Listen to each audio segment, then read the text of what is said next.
La traversée des temps. Tome 3. Soleil sombre. De Éric Emmanuel Schmitt.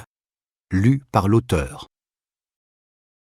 Quand tu seras morte, reviens-moi. Telles avaient été mes dernières paroles d'amant.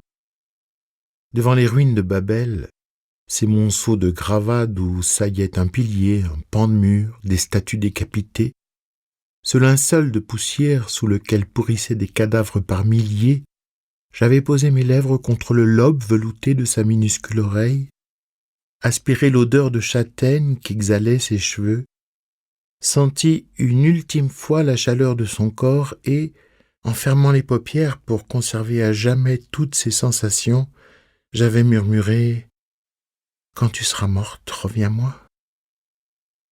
Noura avait tourné son visage diaphane vers le mien, souri des yeux, approuvé du front, esquissé un baiser de sa bouche vermeille, puis, aussi légère que vive, elle s'était écartée, presque irréelle, afin de rejoindre Abraham. Le chef des Hébreux ignorait que mon sang coulait dans ses veines, que je sacrifiais mon amour pour autoriser le sien. Peu m'importait.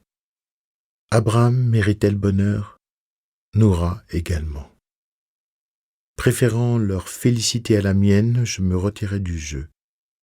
Comme il devient aisé de se taire lorsque l'on détient la certitude qu'on ne sera pas compris. Le renoncement s'était insinué en moi naturellement, sans pleurs ni cris, comme s'il appartenait au destin plutôt qu'à ma libre décision. La colonne des nomades s'était ébranlée. Fidèle à sa mission, Abraham conduisait les pasteurs et leurs troupeaux vers des champs gras. De même qu'il avait marqué le bétail au fer rouge, il avait marqué son peuple par la circoncision. Grâce au culte de Yahvé, le Dieu venteux des steppes, Abraham avait rassemblé ses hommes. Mais le terrible danger qu'ils avaient surmonté les soudait davantage. Ils avaient failli être réduits en esclavage. Quel meilleur mortier que la conscience du gouffre. Après avoir risqué de ne plus être de nouveau, renaître en se sachant fragile. L'atroce épreuve avait uni le peuple hébreu. Note.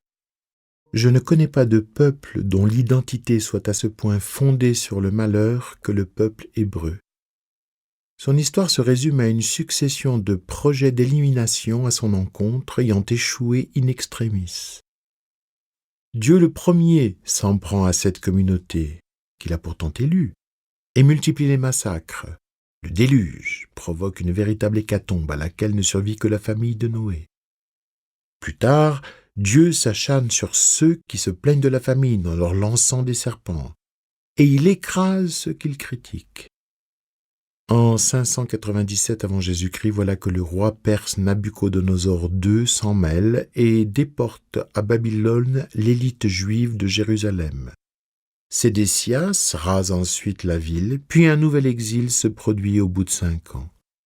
Enfin, les Romains conquièrent Jérusalem et envoient de nombreux prisonniers à Rome. Ainsi se crée en Occident la première diaspora. Une révolte de Juifs de 66 à 70 se solde par un désastre, la démolition complète du temple à l'origine d'une deuxième diaspora. La suite présente un cortège de persécutions, d'expulsions, jusqu'au XXe siècle où Hitler entreprend carrément l'éradication totale et définitive de ce peuple. Après l'inqualifiable Shoah, en 1948, il retrouve sa terre originelle, mais cette fois, il lui incombe de partager le territoire recouvri avec d'autres occupants légitimes. Qui aurait résisté à toutes ces attaques, ces déportations, ces exterminations? La résilience définit l'âme juive, cette force intérieure qui lui permet de se reconstruire après avoir été détruite.